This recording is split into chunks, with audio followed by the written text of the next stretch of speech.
So thank you very much, Fiona. Yes, we are looking, obviously, our title is Online Learning and Digital Capabilities. So we are going a bit back to basics from what we've addressed already all of this morning, and looking first of all at the theory. So in terms of this little session, we're going to go first through a quick definition of what digital capabilities actually are, looking also at JISC's definition of digital capabilities in their framework, which we working on quite heavily with universities of trying to help and align actually lynda.com content too, and also a definition then in that context of online learning because they go quite closely together. And then really looking at a couple of 21st century skills, which got recently published in a World Economic Forum report, just to really show how it all pulls together. And then I will hand over to Kathryn to go actually through the real case scenario at University of Oxford and how they have implemented lynda.com in that context, specifically for the ICT capabilities. So in terms of the definition of digital capabilities, this means a lot of things to different people. So the most striking one out of this is really the first one, the McKinsey one, which actually thinks that some executives see it as a digital capabilities are related to technology, but also to how they are actually engaging with customers or how they are literally doing business. And then the digital capabilities definition that we see a lot in our work that we're doing with other universities is really that it is a definition of skills and competencies required for living, learning, and working in the digital society today, which is a quote from their digital framework.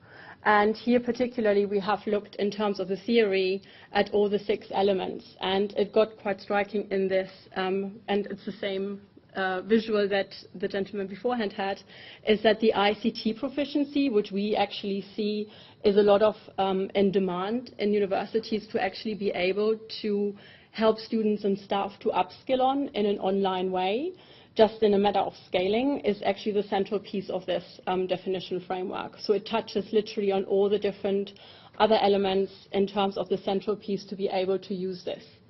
From there onwards, obviously we're coming to the online learning theory, and again it's described, it goes back to 2002 in terms of the first ones that I did find in some recent publications, and it really goes, it's either described as access to learning experience via the use of some technology, could be just downloads, but also video, it could be a structured program. And lots of universities obviously offering online programs itself as a matter of helping students to keep up to date. And there is actually some really interesting statistics that I found in terms of the distant online learning stats from 2012, that 39 of all adults who have taken classes online say the format's educational value is equal to that taken in the classroom. That's quite significant.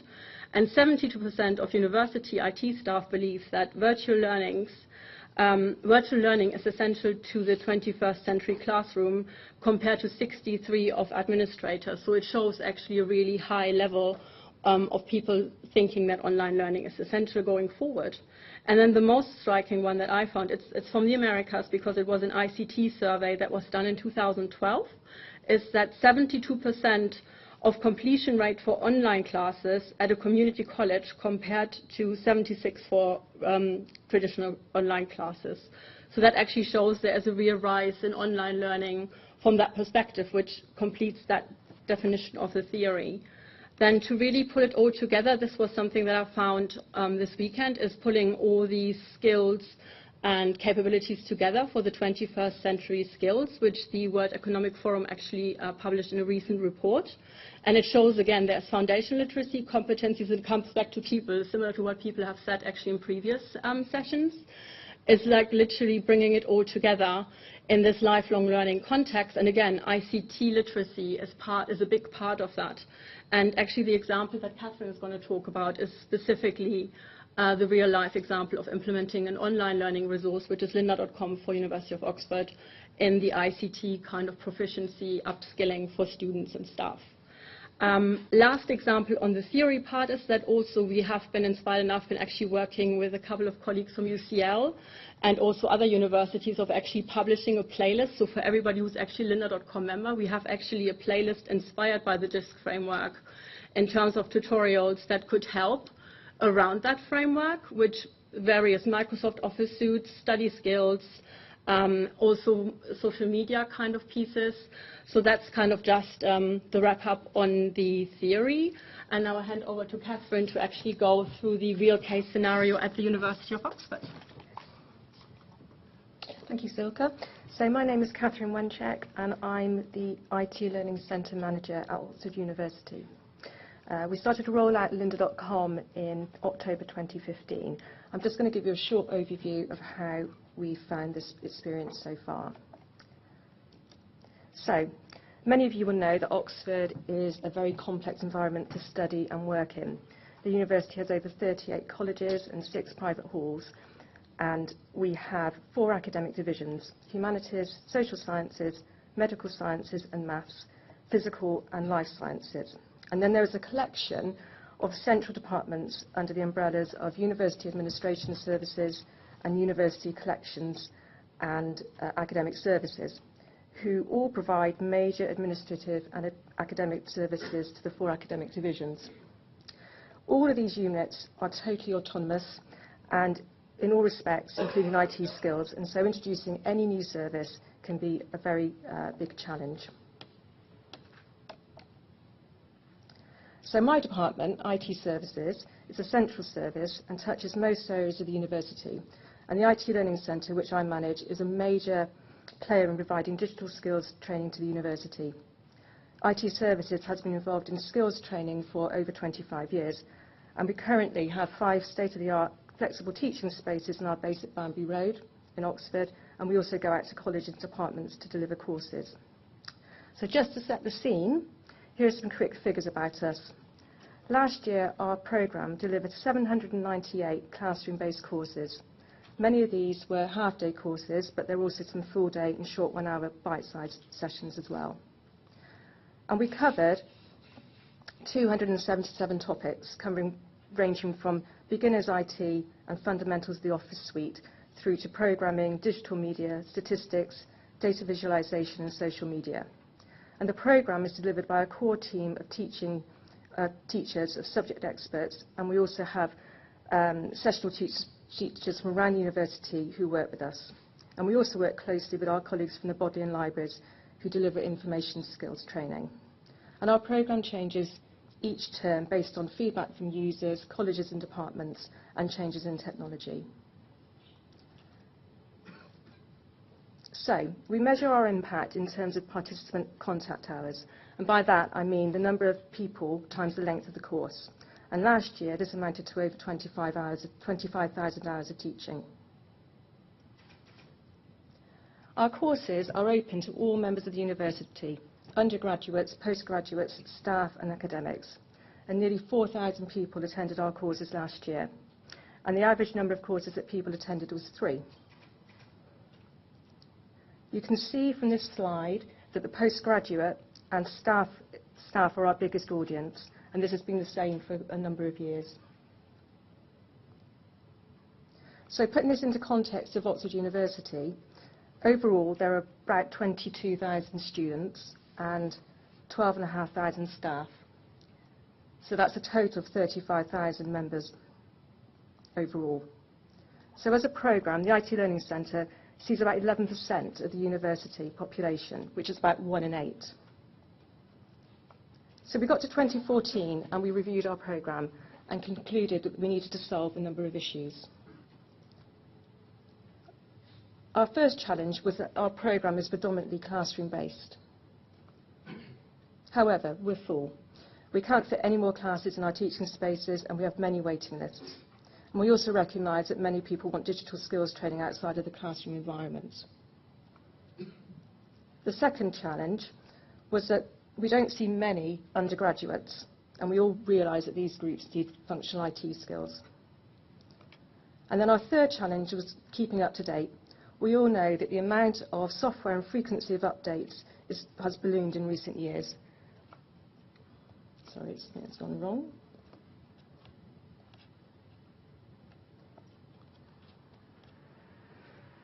If we look through this quick timeline, you can see that the change is quite marked. So, what do we do? How can we keep up? So we decided that our way forward was to offer online courses in addition to and to complement our classroom-based programme. And over the years, we have tried to put some of our learning online.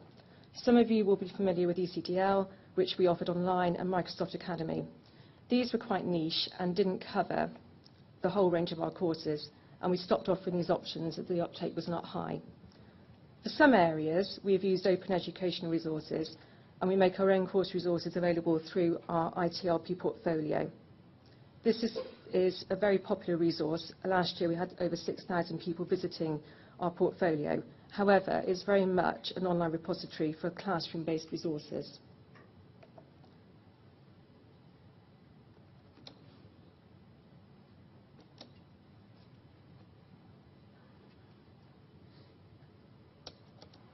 Sorry, my slide is not moving on.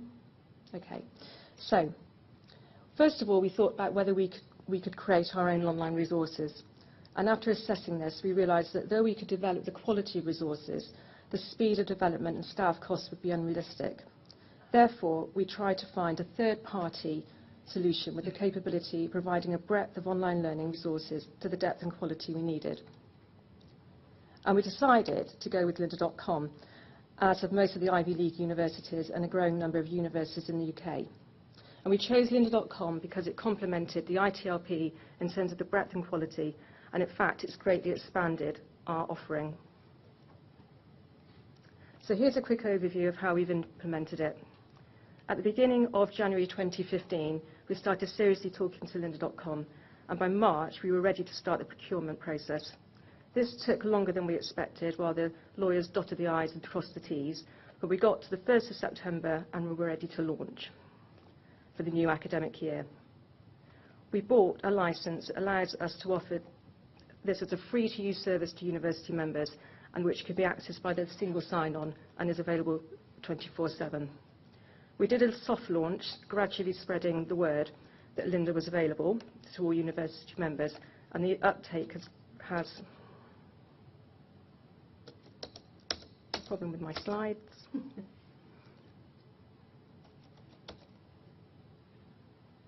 pressing the back. The back. You've got a green button and a red button. No, I'm using a laptop. You can't see the growth. Any IT trainers been having? Hold on. It's stuck. Okay. Well, if you can imagine, there is a bar chart showing the growth, and we've really nearly reached 5,000 people. So I try and click on just the slide. Okay, there you will see our growth, and we've really nearly reached 5,000 users. So we employed a range of advertising methods to do this. We attended lots of events, departmental inductions, freshers' fair and staff conferences to talk to everybody about lynda.com. And we produced a large range of promotional printed material, badges, postcards and posters. And we also heavily used social media, such as Twitter and blogs, and put links within our VLE. However, our most successful activity was email mail shots to our 4,000-strong dedicated ITLP mailing list. Okay, so we've had lynda.com in place for 9 months, and we have recently done some analysis to see the impact of lynda.com so far. Firstly, we now have 2 audiences. One attends the classroom-based IT learning programme, and a second audience of lynda.com users.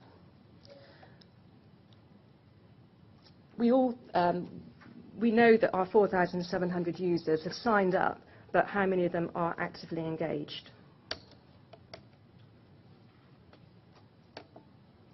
So we find that actually just over 1,600 people are actively engaged, and by that I mean that they are watching they've watched at least 3 videos, or they've watched 20 minutes of lynda.com.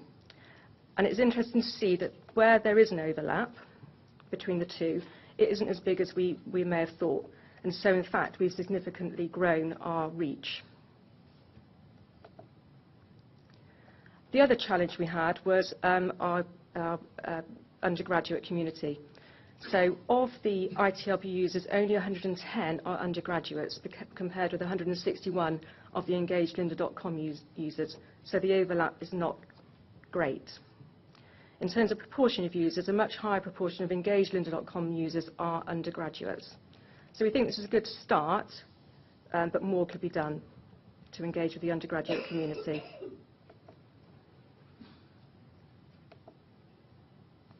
And it's interesting to look at the courses that are the most popular in lynda.com, and in common with many other universities, we find that programming and statistics feature heavily. We also engage with our lynda.com users to find out why, how, and when they were using it. So over the Easter vacation, we ran a survey asking some behaviour questions of lynda.com users, and about 500 replied to us. Most people are using the tool for developing skills in relation to their work and study, and quite a large percentage use it as a place to go to for that just-in-time help. And in terms of where the courses are taken, it tends to be either at home or at work, although we thought that more would have watched courses while travelling, and perhaps we need to raise more awareness that the courses can be watched offline on smartphones and tablets. And when? We are pleased to see that the substantial number set aside time for their learning, but few do not do this while they're travelling or commuting. Okay, so we've had lynda.com in place for 9 months, and here are a few things that we wished we had done. At the advice of others at the university, mainly the lawyers, we were encouraged to only pass a unique anonymous identifier through when users authenticate to lynda.com. And this means we can't use all the reporting tools in the lynda.com environment. We do all the analysis outside the system, which we have found to be very time-consuming. We make extensive use of playlists, but the features and functionality of the playlist in lynda.com could be improved. And thirdly, some of our biggest academic-related IT courses and Vivo and EndNote courses aren't currently in lynda.com. And these are courses that we have waiting lists for, and so it would be really good when this comes along. So where next? We've identified 5 areas of focus for the upcoming year. First of all, we will be reviewing our marketing to try to actively engage more people who have signed up and to reach more undergraduates. Second, not everyone has the opportunity to get some quiet time to work through lynda.com course, and not everyone is comfortable to sit at their desk with headphones, as they often get interrupted. So we want to introduce something called Lynda Learning Labs, which will be a quiet place in our centre where people can come in and sit and watch learn from their accounts.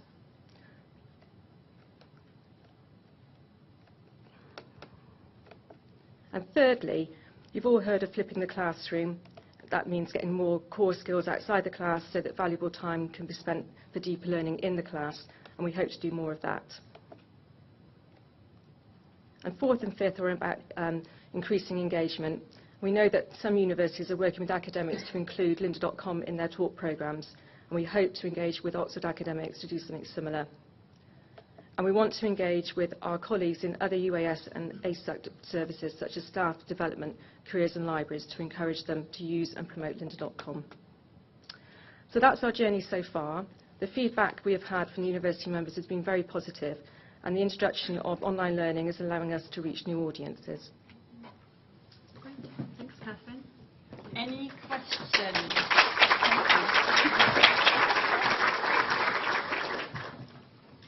Can I just echo the call for Lynda courses on Vivo and EndNote, and also I'd add in things like Zotero and Mendeley, which are more sort of cloud-based bibliographic tools. That would be really great. A question for Kathryn. You mentioned the learning labs. Now at UCL we used to have a thing called the Open Learning Centre, and it was open every afternoon and people could drop in, and the idea was that they could do online learning or they could do supported learning. And we really never, it didn't ever really succeed. We kept it going for several years, but it was only ever a very small number of people who would come. And I just wondered whether you were really able to be confident that people will come. You may build it and you think it's wonderful, and people will tell you they want it, but the reality is on a Wednesday afternoon or a Tuesday morning, they've got other things on in their diaries. Within our programme, our classroom-based programme, we currently run something called Computer 8. We've been running that for many years, which is a place where people come... Sorry. Where's the microphone? Okay, so we already run something called Computer 8. I don't know why it's called Computer 8, but that's a place where people come after a talk course and they can follow up on our material with a teacher present. So we feel that we've already got quite a good basis to do that, and we would combine that time with the classroom session, so I think we would get enough people coming in.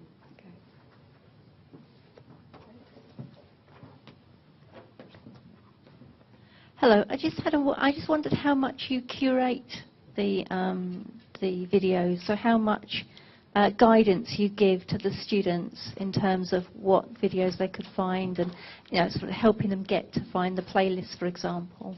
So I mentioned our ITLP portfolio, and within that's a repository for our classroom-based resources. But the team this year have been very busy creating playlists for their subjects. So we do that within the ITLP portfolio. Within our course booking system, which is primarily a place to where people can book face-to-face courses, we are adding specific lynda.com courses within that as well to direct people to the right place. And on top of that, we are just letting people discover it. So it's a mixed approach.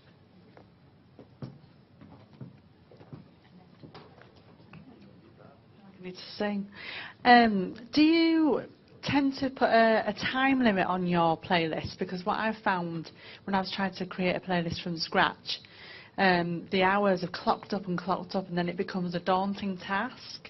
And I don't want students or staff to be put off by that by the time they feel they're going to have to spend on it. So the teaching manager for our programme has asked the teachers to create playlists as short. So the things that go into the ITLP portfolio are very time specific. So yeah, he's very conscious that people don't want to be having a really big playlist. The courses that we put, the 4 courses that we might put into our course catalogue are things that we maybe don't run as a face-to-face course, and in that description we say this is going to be this number of hours. Oh, right. So you do like a bite-sized version, just pick and choose. Yeah. So we are quite careful about what we're telling people to expect. Right, thank you.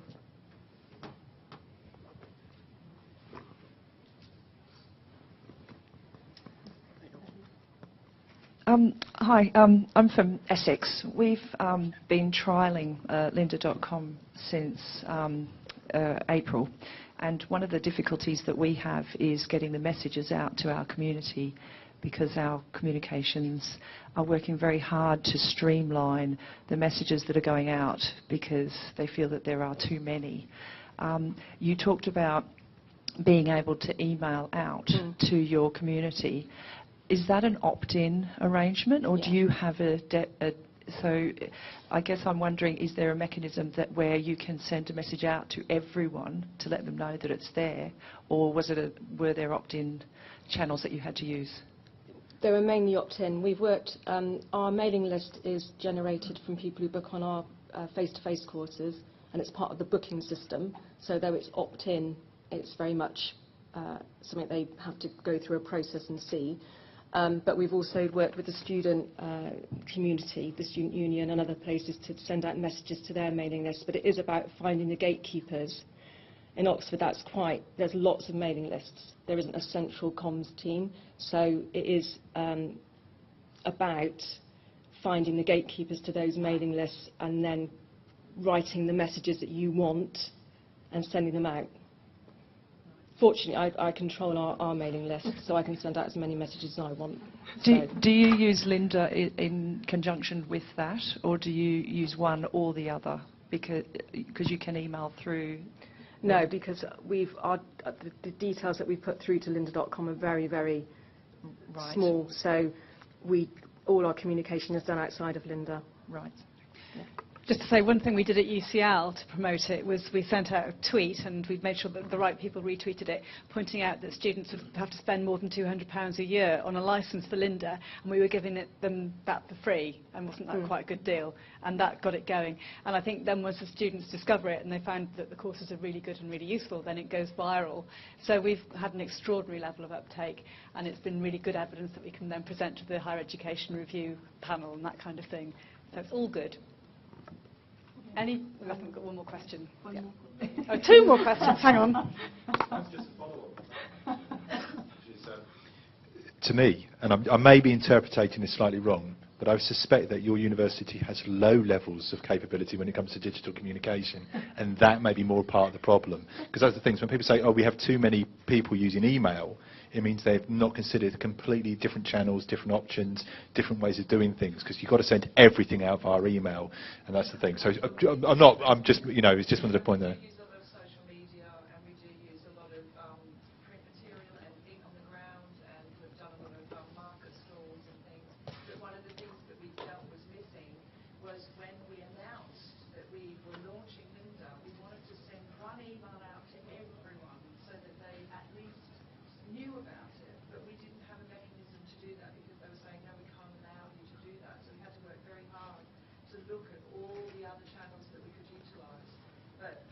Would they send a big email out about car parking, or would they send a big email out about the fact, because obviously car parking is the most critical issue when it comes to university. And yes, it's fighting with them to have a voice on those platforms that we've really struggled with. We felt that Lynda was a very important thing. It was something we wanted to really shout about, but we've had to use multiple channels in different levels to try and get mixed messages out to different audiences, when it would have been quite nice to be able to just do a blanket email to everyone. We knew everyone would have got that in one way or another, and follow up with the other channels going forward. So it sounds like your leadership need to go on the digital capabilities leadership course and develop their communication strategy.